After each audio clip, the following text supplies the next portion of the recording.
A descriminalização do aborto no Brasil é um assunto antigo, mas cercado de tabus. Apesar de ser um tema delicado que envolve questões morais e religiosas, é necessário ampliar a discussão, pois muitas mulheres estão perdendo a vida em procedimentos clandestinos. De acordo com a Organização Mundial da Saúde, 39 mil mulheres morrem e milhões são hospitalizadas em todo o mundo anualmente com complicações causadas por abortos inseguros. No Brasil, os números são imprecisos, mas dados do Ministério da Saúde de 2018 apontavam que cerca de 1 milhão de abortos induzidos ocorrem todos os anos no Brasil. Não podemos ficar indiferentes a essa realidade. É essencial conhecer o tema e discuti-lo. Por isso, o direito ao aborto é o nosso assunto de hoje. Entra na roda com a gente.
Está começando mais um Roda de Mulheres. Sejam bem-vindos, sejam bem-vindas. E no programa de hoje vamos falar sobre o direito ao aborto. E para esta conversa, convidamos a historiadora e integrante do Fórum Cearense de Mulheres, Tainara Araújo, a educadora e pesquisadora Kalina Gondim e a bailarina argentina Nath Guerreiro, que abrilhantou aqui a nossa abertura do programa com a delicadeza da sua performance, né? Belíssimo, maravilhoso, que está acompanhada aqui pelo Tércio, né? Muito obrigada pela presença de todos vocês. Eu vou começar essa nossa conversa fazendo uma provocação para vocês, certo? A nossa Constituição, ela é laica, né? Ou seja, é neutra, não tem que ter nenhuma intervenção religiosa aí, né? Mas o que acontece na prática não é bem assim, né? A criminalização do aborto é um bom exemplo disso. Eu gostaria de saber de vocês, como é que se faz para furar essa bolha e ampliar esse debate? Bem, primeiramente, quero agradecer a oportunidade e quero parabenizar o programa de trazer essa temática tão importante como é a temática do aborto. Lana, eu acredito que os desafios são muitos, porque essa questão do aborto, do direito ao aborto, é algo muito complexo, né? É uma questão que tem um cunho econômico, político, legal, religioso, psicológico, é uma questão de saúde pública, né? Então, assim, é muito difícil furar essa bolha justamente por conta de todas essas questões que estão por trás do aborto, né? Eu acho assim que essa conjuntura que nós estamos agora, que é de pré-eleições, né, é uma conjuntura importantíssima para a gente trazer essas questões no centro do debate, né?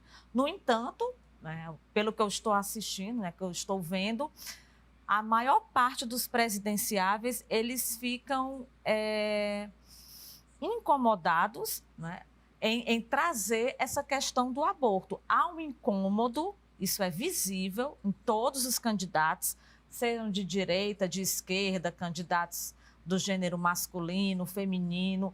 Tem uns que a gente percebe que eles querem levar o assunto, né, de uma forma mais ampla, mas, ao mesmo tempo, eles recuam.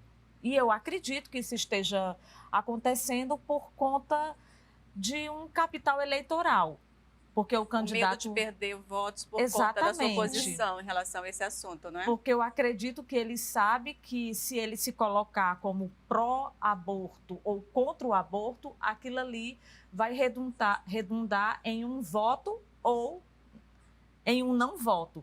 Então, existem essas questões, existem as questões morais, religiosas, né? Mas eu acho que a gente tem que tentar, como você falou, furar a bolha e ampliar esse debate mesmo, né? Trazer pessoas qualificadas, pessoas que já passaram por uma situação de aborto, para que a gente possa pensar, porque o aborto ele acontece a todo momento aqui no nosso país e a gente não pode fazer de conta que ele não existe. Não existe. Eu acho que uma das formas de furar a bolha, entrando nesse debate do Estado laico, é primeiro falar sobre isso, né? Reivindicar a laicidade do Estado. Reivindicar que ele não seja um Estado vinculado a uma determinada fé, mas que respeite todas as fés.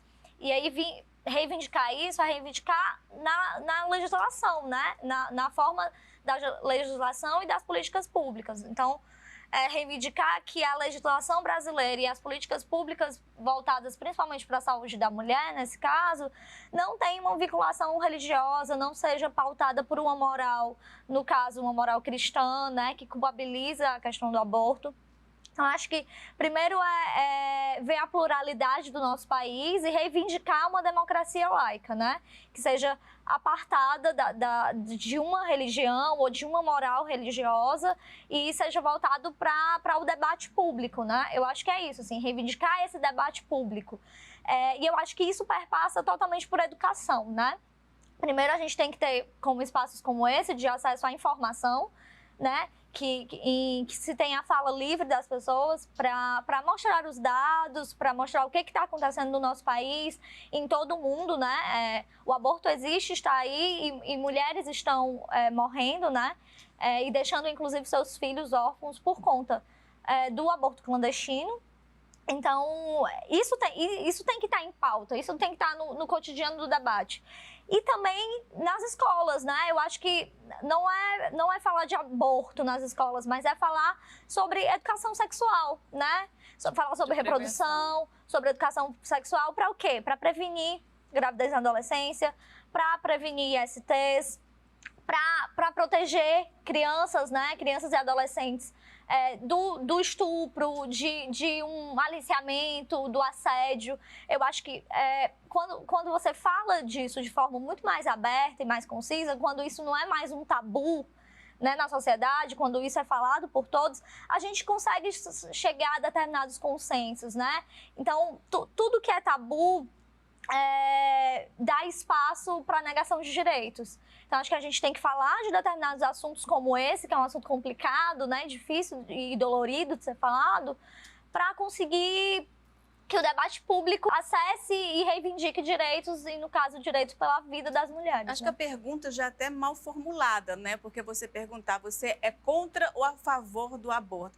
Porque eu acho assim, quem é que é a favor do aborto? Eu não acredito que... Né? Acho que a pessoa que pratica não é a favor. Acho que ali foi uma situação gerada, uma situação que talvez ela não tenha como lidar com aquilo, entendeu? E assim, e coloco você numa posição muito de você é a favor ou contra a morte, matar, né? Então, assim, é um termo muito pesado, muito duro. Eu acho que a gente precisa realmente ampliar esse debate, porque, como vocês falaram, tem mulheres que estão morrendo por conta disso, porque o fato de uma pessoa ser a favor ou contra, isso não impede que muitas estejam praticando e nas condições que elas estejam praticando, né? Você é uma ativista dessa causa, né? Não é isso? Sim, eu estou muito agradecida, gratidão pelo convite. Gratidão também a minha amiga Luana Florentino, que ela havia sido convidada e, bueno, deu bom acaso de eu estar hoje aqui. Eu acho que para partilhar minha experiência como argentina, também dançarina e artivista também, que participé de todo o processo que foi faz uns anos, em 2020, 30 de dezembro de 2020, e promulgada a lei em janeiro de 2021. Foi aprovada a lei de intervenção voluntária da gravidez, seria o embaraço. Embaraço. Então, essa perspectiva também de poder enfatizar em que é uma interrupção de um processo de gestação, como existen de forma natural, também sabemos que existen muitos abortos espontâneos também, e então enfatizar em estas vantagens da mulher de interromper esse processo que tem, claro, uma carga vital, como tantos outros processos no nosso organismo que também são interrompidos, e bueno, esos procesos vitales en nuestro cuerpo acontecen en todo momento. Eu acho que isso é algo como um paradigma muito interessante de que foi abordado lá, como foi abordado lá, a promulgação da lei. Concordo muito com o que falaram as companheiras aqui convidadas para ser também, que sí, es muito puntual. Lá se puntualizou muito em 3 consignas, que era educação sexual para decidir, anticontraceptivos para não abortar e aborto legal para não morrer. Então, acho que são 3 grandes eixos em que se estruturou a lei, em que se estruturou o debate e como abordar a problemática, que é isso. A gente, claro que não é feliz, é uma decisão muito forte abortar, decidir, decidir também para dar vida a outras funções vitales de nossas mulheres, outros projetos, também para maternar e para gestar outros processos vitales. Então, isso acho que é muito interessante essa maneira de abordar, que eu posso partilhar do processo lá. Que foi uma luta longa. Isso também, ressaltar que é uma luta e é um processo muito longo. E dolorido, né? Requer... Isso também, o processo lá também tem um enfoque, e eu acho que tem muito a ver com as lutas pelos direitos humanos. Aqui também houve uma ditadura, sabemos que em muitos países daqui de Latinoamérica ocorreram ditaduras. Lá na década dos 70 ocorreu uma ditadura, uma massacre terrível. A diferença de muitos países, na Argentina tuvimos o privilégio de poder julgar a estos militares que torturaram pessoas, que violaram, que roubaram crianças, e se fez todo um juízo, e isto foi a partir também da militância e da insistência, persistência e a luta incrível das avós de Praça de Maio, que são um grupo de mães de pessoas desaparecidas que foram gestantes durante a ditadura, e elas davam volta alrededor de uma praça que é a Praça de Maio, lá em Buenos Aires, todos os jueves, todas as quintas, se manifestando silenciosamente, y claro que durante años con lenços brancos en la cabeza, para que seus filhos aparecessem, para ter notícias de seus netos. E uma luta que foi incansável até 30 anos depois poder chegar a ter juízos. Eu presenciei um momento desses na Argentina. Sim, eu fico assim, você arrepia mesmo. E assim, eu acho assim admirável o ativismo e a força, que é uma coisa que infelizmente nós não tivemos aqui, que foi exatamente a punição dessas pessoas na ditadura. Mas enfim, essa luta também que teve agora, que a Argentina conseguiu a legalização, as mulheres foram protagonistas nisso, foram muito importantes nesse movimento, né? Sim, foi muito incrível, muito transformador. Acho que todas as mulheres e diversas identidades que acompanhamos e vivemos e corporizamos a luta, foi algo que acho que transformou nossas vidas. Foi um processo muito largo, mas também desde uma coisa muito afirmativa, muito alegre. Eu acho que mencioné as lutas das avós de Praça de Maio porque a partir de aí muitas lutas relacionadas com a democracia se relacionaram com uma coisa afirmativa, com uma coisa de alegria, que se bem são processos muito dolorosos e que históricamente as sociedades nos temos que fazer cargo desses processos e gerar todas as condições para que esses processos possam sarar e bueno, ter justiça, ter igualdade, ter algo que ainda va a ser, imagino, no sé cuánto tiempo va a tomar para disminuir esas desigualdades. Mas desde uma coisa muito afirmativa, lá na rua havia crianças, adolescentes, mulheres maiores. Hubo um símbolo na luta da legalização do aborto na Argentina, que foi o lenço, também em relação com a luta das avós de Praça de Maio, um lenço verde. Então hubo um fenômeno que se chamou a onda verde, como a grande maré verde. Essa discussão aqui no Brasil ainda está passando muito pelo conservadorismo, né? Inclusive, eu gostaria da opinião de vocês a respeito dessa cartilha do Ministério da Saúde que diz que não existe aborto legal no Brasil. Há um tempo atrás, teve um encontro, né, para fazer um acordo mundial, né, pautado na questão da defesa dos direitos reprodutivos e da educação sexual. Né? Quem levou à frente foram os Estados Unidos, né? Então, assim, a maior parte dos países europeus e muitos países da América Latina assinaram essa aliança global. No entanto, o Brasil, ele não assinou e, segundo as palavras da ministra, né, da Damares, foi porque o texto ele continha algumas pautas dúbias, não era claro, e por conta disso o Brasil resolveu não assinar. Então, assim, o Brasil, dentro dessa aliança global, ficou do lado de países ultraconservadores, de países que têm regimes, a exemplo daqueles regimes islâmicos. Né? Então, assim, no cenário mundial, né, o Brasil ele figura como um país, atualmente, nessa questão até de educação sexual, como um país ultraconservador. Né? E é importante, né, assim, eu, enquanto educadora, ressaltar aqui que a ONU ela defende, em todos os seus documentos, a educação sexual.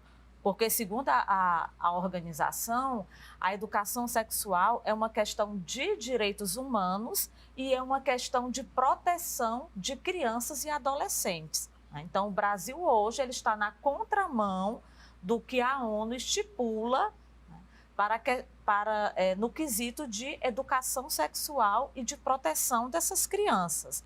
Né? E assim, mas essa questão do Brasil não aparecer como signatário, isso reflete o momento que alguns autores chamam de neoconservador ou ultraconservador, no qual o Brasil hoje está inserido.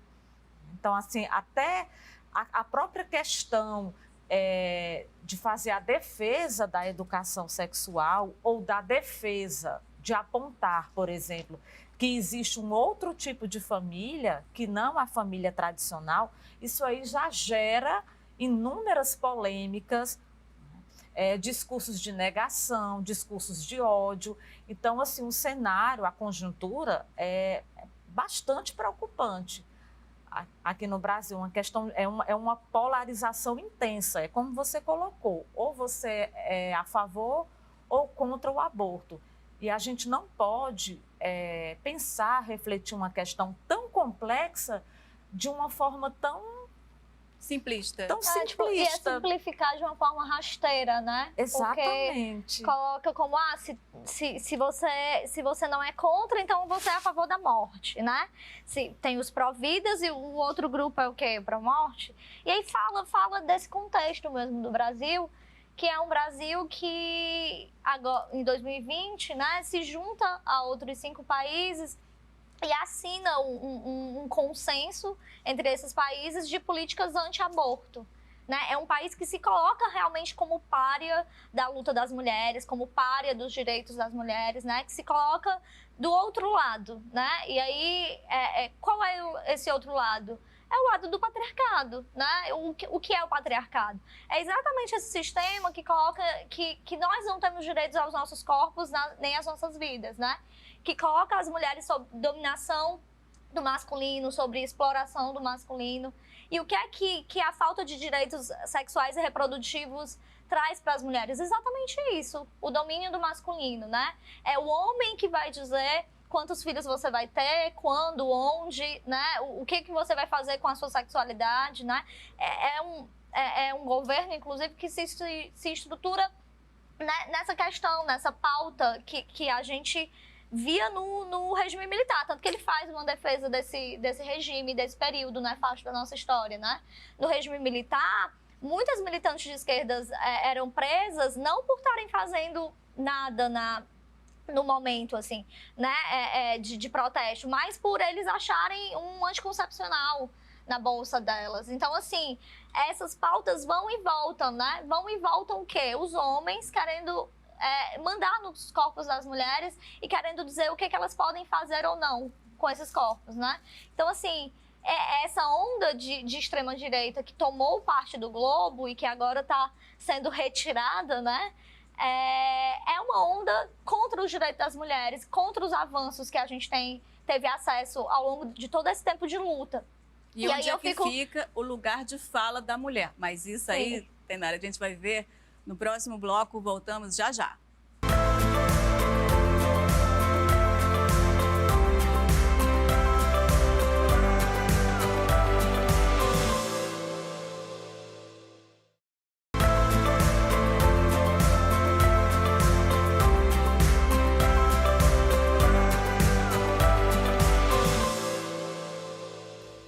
Estamos de volta com Roda de Mulheres falando sobre o direito ao aborto. E vamos iniciar este bloco com o depoimento da professora Zuleide Queiroz, integrante da Frente Mulheres do Cariri. É o lugar de fala.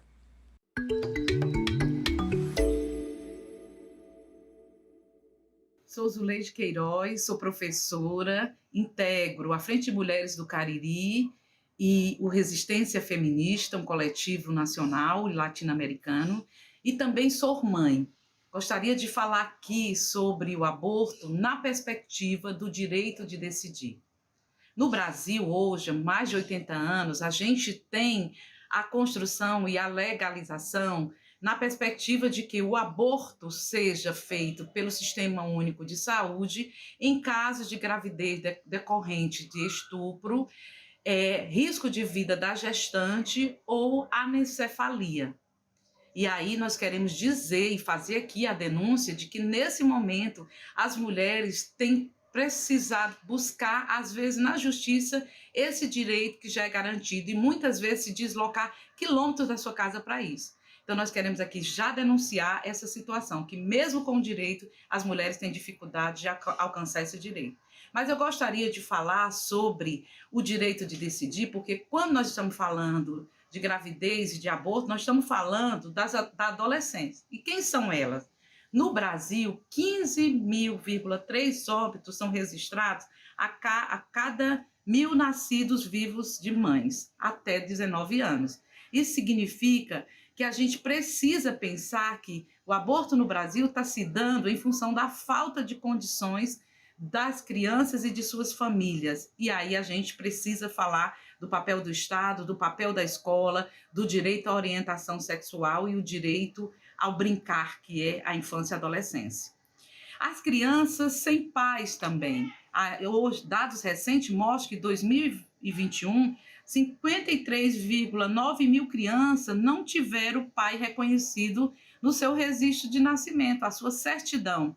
Então, como essa mãe é convocada a ter essa criança, mesmo adolescente, mas quem vai cuidar dela? Quem vai ser o responsável por ela? Não só o pai, mas também as políticas públicas. Então, você deve perguntar, o que é que nós queremos enquanto movimento de mulheres?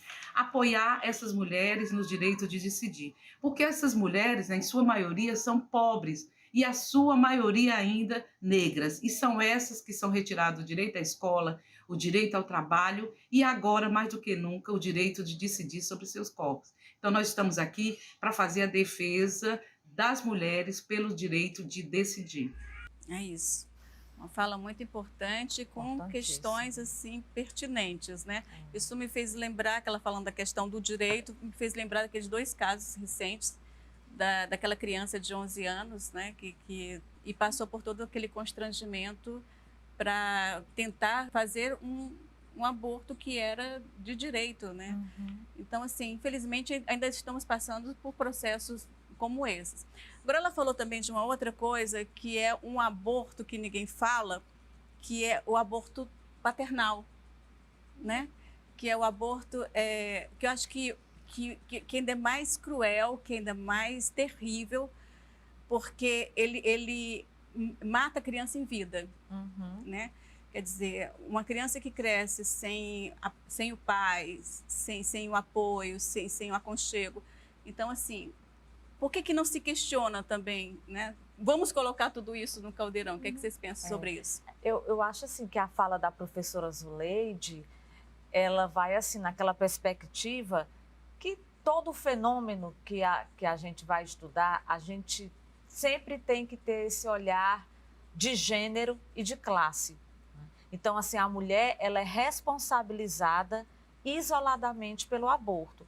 Isso é um traço muito forte do machismo. Mas, muitas vezes, essa mulher nem foi a primeira opção dela, o aborto. No entanto, ela se sentiu desencorajada para levar a maternidade adiante. O próprio parceiro pede que ela retire a criança. Então, nessa situação, né, sem ter outros meios, ela decide pelo aborto. Então, há essa questão do machismo, porque apenas a mulher ela é apontada. E que talvez a a educação sexual pudesse resolver isso. Exatamente. Né? Talvez você, com uma boa educação sexual, você não chegaria a um aborto. Né? Mas tem também, Lana, um componente de classe social muito forte. Né? Você estava falando dessas duas adolescentes, né, quase crianças ainda, que 11 anos. Teve toda tinha 10 anos. Essa questão aqui no nosso país, bem recentemente. Mas essas duas crianças, né, adolescentes... Só relembrando, uma era um caso no Espírito Santo, né, daquela menina, e a outra foi mais recente, de onde foi em Santa Catarina, que teve até o caso da juíza, que pediu para ela esperar mais um pouquinho, né? E que foi afastada do lar, que foi uma coisa mais grave ainda. Elas têm algo em comum, né? Elas são pertencentes às classes sociais mais desfavorecidas. Então, tem essa questão de classe também muito forte, porque as mulheres de classe média alta, elas também fazem aborto. No entanto, elas têm acesso, elas têm plano de saúde, elas têm dinheiro para pagar em uma clínica particular. Então, assim, acontece de uma forma mais protegida, mais segura. Então, quem acaba colocando a sua própria vida em risco são essas mulheres que não têm condições, as mulheres mais empobrecidas, né? Então, a gente vê que essa questão do aborto ela se torna-se uma questão mais premente, né? mais problemática, dentro de um círculo vicioso, sabe? É de pobreza, é de analfabetismo, é de miséria, né? Então, assim, essa gravidez, assim, indesejada, e toda essa questão está dentro desse cenário maior, né? E também na fala da professora Zuleide, que a gente não pode deixar de falar, é a questão do Estado. O Estado ele tem esse olhar punitivo, né, de colocar que é ilegal, mas, no entanto, não há proteção para essa gestante e nem para os seus filhos. Né? E tem uma questão moralista muito forte. A gente estava falando aqui há pouco tempo de um meme que tem uma senhora com uma bandeira não ao aborto, né? Ela sendo entrevistada. Aí, na mesma hora, chega uma criancinha de rua com a mão estendida, pedindo esmola, e ela olha para a criança e diz assim, não, você já nasceu. Né? Então, assim, não importa em que condições aquelas crianças vão viver. Né? Se aquela mãe decidir pela gestação, se são crianças que vão ter acesso à saúde pública, à educação de qualidade, uma educação intrafamiliar saudável, não importa. O importante é criminalizar essa mulher, né, dar um discurso moralizante e não debater de forma honesta essa questão do aborto. Né? Eu acho que outro ponto também que ela traz à tona, e que eu acho que é uma questão que o movimento feminista traz muito à tona, né, em si, é de que o debate do aborto tem que sair da área do crime, tanto que a gente luta pela descriminalização e pela legalização do aborto, E tem que entrar na área da discussão de saúde pública, porque é um problema de saúde pública, né? E aí passa por tudo isso que a companheira falou, de que é um problema, que tem uma classe, que tem um gênero e que tem uma cor no Brasil, né? Quem são as mulheres que morrem vítimas de abortos clandestinos, né? Então, primeiro eu falar disso, assim, o que é que mata? É o aborto ou é a clandestinidade dele, a ilegalidade dele? A gente entende que é a ilegalidade dele e a clandestinidade dele, porque aborto é um procedimento de saúde simples a ser feito. Né? Por que essas mulheres estão morrendo? Porque elas estão fazendo o aborto sozinhas, elas estão fazendo em clínicas clandestinas, né, insalubres. Então, o que mata não é o aborto, o que mata é a clandestinidade, né? O que mata é a ilegalidade. Quem são essas mulheres, inclusive, que estão morrendo ou sendo presas? São mulheres pobres. São mulheres que não têm acesso a advogado, ou não têm acesso a uma clínica melhor e mais discreta, né? São mulheres que já têm filhos e que vivem numa situação muito complicada, ainda mais num momento como esse, né? De crise ambiental, de pandemia, de desemprego, de miséria, de aumento da miséria, né? As mulheres são as chefes desses lares que estão mais empobrecidos. Então, são essas mulheres que decidem não ter mais um, porque já tem vários para cuidar e não se tem condição. E aí são essas mulheres que estão sendo mortas ou presas. E isso é uma questão do Estado, né? Estão sendo mortas por conta da criminalização do Estado, que as coloca numa posição de que tem que ir para a ilegalidade, para coisas clandestinas, né? Que não dão acesso a uma saúde de qualidade para elas, e estão sendo encarceradas também pelo Estado, né? Então, vira um debate de que mas por que vida é que você está lutando? Porque eu estou lutando pela vida de mulheres que cuidam dos seus filhos, mulheres que têm trabalhos, mulheres que querem a autonomia do seu corpo, o direito ao seu corpo, e mulheres que têm direito de viver, né? E que o Estado tem que dar direito à vida dessas mulheres. E eu luto também, lembrando inclusive uma reflexão da Simone de Beauvoir, para que os direitos já adquiridos com tanto esforço, né, de todo um movimento, de tantas décadas de luta, não seja revogado a toque de caixa por um governo. Ela fala... Sem discussão, né? Sem discussão. Ela fala, assim, numa das suas falas mais emblemáticas, que basta uma crise econômica, política, internacional, para que os direitos das mulheres sejam revogados, que nunca nada está posto para sempre, que a gente tem que sempre se manter alerta, né, e lutando. Teve uma fala agora do ministro do STF, e porque eu não estou lembrando muito qual deles, né? Desculpa aí o lapso, mas ele falou exatamente isso. Ele falou que se o aborto fosse uma questão dos homens, não seria problema. Já seria coisa resolvida. No caixa eletrônico, então, você conseguiria as pílulas e faria, né? Como é em relação a mulheres, como é em relação a minorias sociais, mesmo o Brasil sendo mais povoado por mulheres, é tudo extremamente burocratizado até para os casos legais, né? A gente está num momento em que a gente, infelizmente, não está como a Argentina, que conseguiu para todo mundo de todas as formas. A gente está num momento em que a gente está tentando não retroceder nos 3 casos que a gente já tem. Manter o que já tem, Manter o que já tem, né? E essas novas portarias que estão sendo lançadas pelo Ministério da Saúde estão cotidianamente querendo tirar direitos. E a gente está nessa luta, a gente não consegue avançar, a gente está lutando só para não perder. Por exemplo, essa última agora, que a gente conseguiu tirar algumas coisas, né? Mas que permaneceu algo que judicializa a questão do aborto que já é legalizado, que é o quê? Em casos de estupro, agora a mulher vai ter que provar, né, que foi estuprada, vai virar um processo legal, o médico vai ter que quebrar o sigilo médico-paciente e vai ter que contar da situação para um policial e vai ter que dar dados dessa mulher e exames dela. Então, assim, é uma quebra de sigilo, uma quebra de acordo. Não só isso, porque tudo isso demanda tempo. Demanda tempo. E daqui que ela consiga essa autorização, ela já passou do período que é legal a abortagem. Então, assim, é para tirar realmente esse direito, né? É uma forma de retirada desse direito. É isso. Eu acho muito interessante que se esté como poniendo esta UAR, que se estén discutiendo aquí estas cosas, porque acho que o potente, o poderoso e o perigoso para certos lugares de que as mulheres, porque o direito a decidir, o direito a abortar es un derecho da liberdade, que tem que ver com que as mulheres sejam mais livres.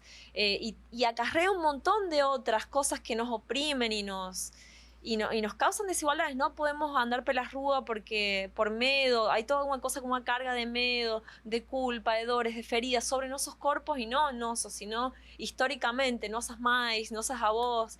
Y então acho que este tipo de lutas, de estar falando das mulheres que morren por abortos, cuando los abortos acontecen, cuando existe a posibilidad de la mujer decidir en determinadas condiciones, claro que como a lei seria assim muito mais potente.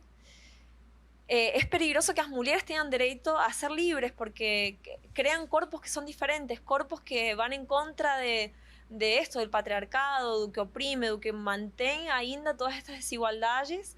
E isto, que há pessoas que as desigualdades econômicas das mulheres, as mulheres morrem. Eu acho que aqui Ceará é um dos lugares onde mais morrem mulheres. Então, que estas lutas se possibilitem, estas conversas possibilitam também discutir e plantear outras coisas e poder dizer, não, claro, eu posso, você também tem essa mesma inquietude, você também. E poder empezar a falar dessas coisas e ver que em realidade somos muitas pessoas, muitas mulheres, muitas identidades, que estamos já percebendo estas... Y ya basta, ya estamos como dando pasos así, y es una ola que realmente ven para, así, debaixo da terra, para gerar transformações muito grandes. Então, acho aos muito pouquinhos potente. A gente chega lá. Como é que vocês acham que a educação ela pode modificar esse quadro? Como eu falei anteriormente, a ONU, ela defende que haja a questão da educação sexual no currículo oficial das escolas. Porque, assim, a educação sexual já está mais que comprovado que ela auxilia a crianças e adolescentes na identificação de possíveis abusos sexuais, né, no conhecimento do seu corpo, no autocuidado, na autopreservação e, logicamente, de métodos contraceptivos, de planejamento familiar, né? Então, assim, mas infelizmente, não, como você falou, como várias questões da nossa sociedade, elas não são discutidas de forma transparente, de forma frontal. Então, assim, existe um tom moralista, um tom religioso, e essas questões, elas acabam ficando sempre empurradas lá para frente, né? Mas a educação sexual, sim, ela cumpre um papel importantíssimo. E assim, Lana, eu acho que é uma questão muito de educação mesmo, tá? Porque há uma confusão no seio da sociedade, até entre conceitos do que seja identidade sexual, orientação sexual, confusão entre os conceitos de sexo e sexualidade, que não são a mesma coisa. Então precisa, e assim, quanto mais um assunto ele é incompreendido, maior as forças, né, que querem se manter no poder, eles têm como agir. Né? Porque cria um tabu muito forte em volta do assunto. Né? Através do pânico moral, né? Exato, fica um terreno propício para manipulação, com medo. Então, assim, a partir do momento que a gente vai levando essas discussões à frente, vai aumentando o nível de compreensão das pessoas e isso aí vai fazendo com que não haja tanta manipulação. É isso. Vamos continuar com essa conversa. No próximo bloco, voltamos já já.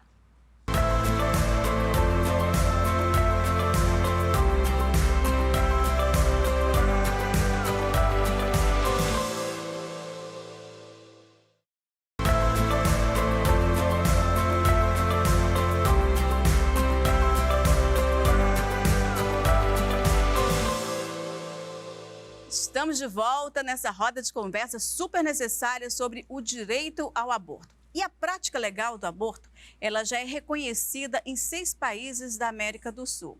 São eles Uruguai, a Guiana Francesa, Colômbia e agora, recentemente, a Argentina, que se deu após uma mobilização histórica feminina com muitas manifestações e pressão política. Mas quem vai contar melhor essa história é a Nath, que fez parte desses movimentos, não é isso, Nath? Sí, foi isso, um processo muito longo e muito cheio de aprendizagens, de replantear muitas coisas, de replantearnos cómo discutir, cómo votar a cosas na rua, cómo falar, cómo nominar, qué demandas también había que incluir, todos los feminismos, porque sabemos que hay mucha diversidad y eso es también un rico de feminismos, confluyeron para entender que era una lucha urgente, que había muchas mujeres que estaban muriendo. En Argentina acontecen alrededor de 500.000 abortos por año, en una población de 45 millones de personas. Aquí es casi, acho que 4 veces más. Entonces imagina un número. Y es un número que tampoco se conocía, entonces se hicieron muchos trabajos en muchas áreas de educación, de salud, equipos técnicos, advogadas. No seu caso, você tem um grupo de dança. Como é que foi esse movimento? E eu sou dançarina, nesse momento eu era estudante, além, eu sou dançarina, sou educadora também. Y yo anteriormente también había participado de procesos de militancia, dando oficinas, haciendo promoción de derechos en los bairros, trabajando con mujeres, trabajando con organizaciones de camponeses en los barrios, en fin. Y en 2018, a campanha pela legalização do aborto lá na Argentina se cria a partir do Encontro de Mulheres, que é um encontro que se realiza faz quase 40 anos, onde confluem mulheres de todo o país para definir quais são as coisas, as problemáticas, os interesses, para poder também um encontro para conversar, oficinas, são uns encontros maravilhosos. E se cria a campanha pelo direito a decidir, campanha pela legalização do aborto, e a partir daí se começam a fazer muitas ações que em 2018 tomaram uma força a partir de uma coisa que foi assim quase um hecho performático, que foi isto que eu contei dos lenços, que é este símbolo que empezó como a minar toda a população. Havia de repente pessoas de todas as gerações que começaram a usar nas ruas esse lenço, esse símbolo, que além de representar a luta pelo aborto, representaba muchas otras demandas, muchas otras cuestiones, muchas afirmaciones do hecho de que somos mujeres y identidades femeninas, bueno, etcétera, que estamos aquí dándonos a oír, estamos aquí nos mostrando na rua, nos mostrando no ámbito público, nas salas de aula, nas universidades, nas escolas, enfim, Nós temos uns trechos desse movimento, né? Vamos ver? Aí?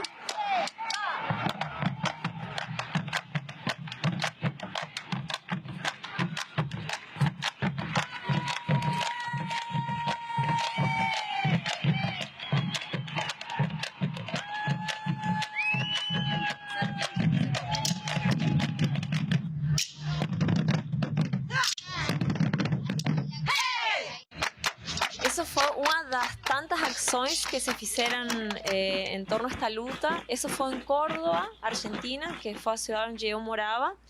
Y bueno, se replicó también de eso en todo el país, en muchos lugares. Así fue una cosa bien masiva que en las redes, con hashtag y bueno, muchas otras estrategias, se comenzaron como a replicar. Y bueno, esto fue organizado por una profesora, directora amiga, que es Ariana Andreoli. En ese momento eu estaba en contacto con él, ahora también, mas él era profesora do curso que yo estudié, que es una profesora de danzas. Y bueno, y ahí surgió la necesidad, a inquietud de poder nos expresar también en la rúa. Esa danza se llama malambo y es una danza que históricamente fue casi limitada a los hombres. Só os homens danzan malambo, que tiene que ver con... É uma dança tradicional? Es una danza popular tradicional de lá. Y es una danza que durante mucho tiempo fue só como para os homens, como tantas otras prácticas y tantas otras... Então, o fato de ser mulheres dançando é uma revolução, é isso? Bailamos era toda uma decisão, também entendimos que muitos movimentos e muitas coisas que era uma decisão política e era uma decisão de colocar determinadas coisas como hoje, é uma decisão estar falando disso aqui. Então, isso foi convocado assim quase espontaneamente, se chamou e, bueno, muitas pessoas, e isso é em frente da legislatura de lá. Então se fizeram muitas ações assim o dia da aprovação, assim até que a lei tuvo que ser discutida, tuvo que ser apresentada, todos os legisladores, vereadores, tiveram que se pronunciar a favor ou em contra, mas tiveram que se posicionar respeito a esta situação, que é tudo que já falamos, que na Argentina também se dá da mesma maneira. E isso, organizações das mais diversas. Falamos aqui da laicidade também do país. E lá também é um país laico, mas sabemos que a composição é muito complexa. A composição das subjetividades, a composição religiosa é muito complexa. Lá nós trabalhamos, eu tenho uma muito amiga também que trabalha em uma organização que se chama Católicas pelo Direito a Decidir. Então, em todos os âmbitos, em todos os campos, há mulheres que se estão perguntando acerca de por qué continúa esta problemática, están dispuestas a se posicionar, a lutar y a colocar. Acho que lo interesante de esos movimientos es que nuestros cuerpos diversos, levando nuestras sexualidades, nuestras identidades, nuestras decisiones de vivir livremente, fueron colocados na rua. E isso foi muito potente, muito belo. Foi belíssimo. Mas essa questão da religião tá andando junto aí é muito importante, né? Entrar nessa discussão também. Como é que vocês pensam isso? Eu fico pensando nas religiosas no período da ditadura aqui, que houve um racha, né? Assim, ao mesmo tempo que quando se estava chegando nesse momento de golpe de Estado, né?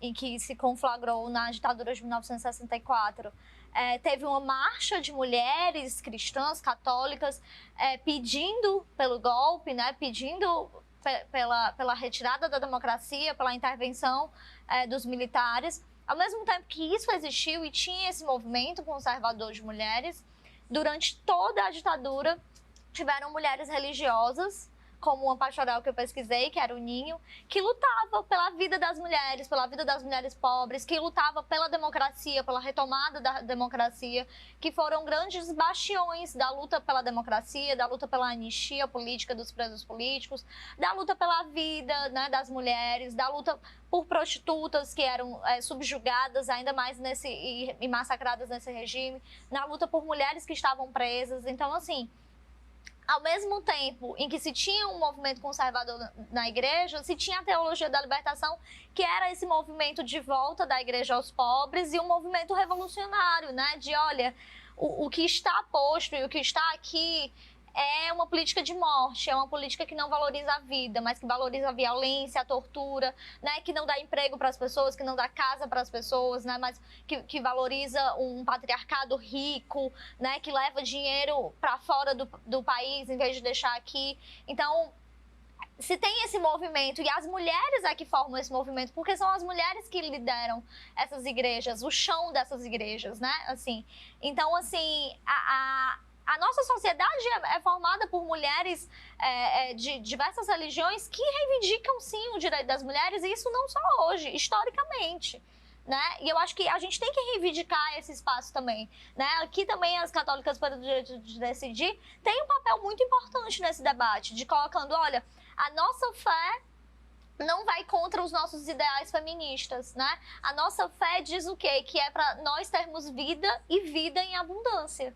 E as mulheres têm direito a ter vida e vida em abundância, né? Então, lutar pelos direitos reprodutivos e sexuais das mulheres também é lutar pela vida, né? Então, assim, eu acho que a gente tem que olhar também para esses movimentos diversos, né? De quem são essas mulheres. E de que há, sim, movimentos de mulheres cristãs e de diversas outras religiões que lutam por políticas para as mulheres, né? Isso é muito importante. Ela estava falando aí do movimento das católicas pelo direito de decidir. E, assim, o aborto, como qualquer outra questão, né, da sociedade, ela traz assim esse embate, né? Esse fluxo, esse contrafluxo, do mesmo jeito que há essa questão dessas católicas, né? Defendendo a questão da decisão, o Papa Francisco, que ele é conhecido por uma postura progressista, ele falou que o aborto é um descarte de seres humanos. Então, assim, tem essas questões, né? A gente vai para frente, mas ao mesmo tempo a gente é puxado, porque de fato é uma questão muito complexa. Né? E a estrutura das igrejas, sejam elas católicas ou evangélicas, é extremamente machista. Né? É como a nossa política também, é controlada pelos homens. Né? E teve uma coisa que eu falei aqui no início, Lana, que nós estamos em um momento propício para a gente debater a questão do aborto por conta da vinda das eleições. E domingo eu estava em casa e eu estava assistindo uma entrevista da Simone Tebet, que é candidata a presidente. E ela disse que o Brasil está passando por uma onda muito conservadora e que ela vê com muita né, de uma forma muito contundente, que não há espaço para se trabalhar essa questão do aborto. Então, assim, o Lula, ele fez um pronunciamento em abril desse ano, que ele apenas defendeu numa entrevista que o aborto ele existe e que deveria ser visto como uma questão de saúde pública. Aí, por conta desse pronunciamento dele, ele foi interpretado como um candidato pró-aborto. Aí depois ele precisou fazer outras reportagens, outros pronunciamentos para dizer, né, e é interessante que trouxe bem assim na manchete, eu sou contra o aborto. Assim como a Simone Tebet, ela coloca, né, de uma forma explícita, eu sou contra o aborto. É porque é uma situação, exatamente, você falou, estamos no período eleitoral, então é um assunto muito delicado, porque traz uma carga moral muito forte, né? Você falar de aborto é como se você estivesse falando de crime, de pecado, de assassinato, e não tem ninguém querendo aliar o seu nome a esses, né? Mas eu acho que é o debate, é a conversa, a gente vai conseguindo abrir os horizontes e pensar e ver que se a gente ficar vendo pelo viés religioso, a gente não vai continuar nesse passo. A gente tem que entender que esse é uma questão de saúde pública. Como eu falei antes, tem mulheres morrendo, e não é uma, duas. Muitas mulheres estão morrendo por causa disso. Porque o fato de eu ser contra o aborto, isso não vai fazer com que milhares de mulheres estejam praticando o aborto, né? Não é o fato de criminalizar que está impedindo essas mulheres. Então, o que está acontecendo com a criminalização é que essas mulheres estão procurando formas insalubres, estão procurando formas que estão tirando a vida delas, né? E aí, como eu falei também antes, essas mulheres têm filhos e esses filhos estão ficando à mercê. Então, assim, é um debate que a gente apenas está iniciando aqui. Nosso tempinho já está acabando, né? A gente pensa que não, mas passa rapidinho.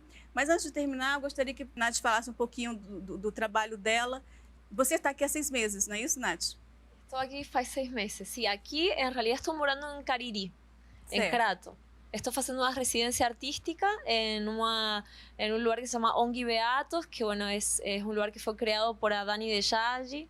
Sí. Gratísima también por o acolhimento dela y de muchas otras personas en Cariri, aquí también.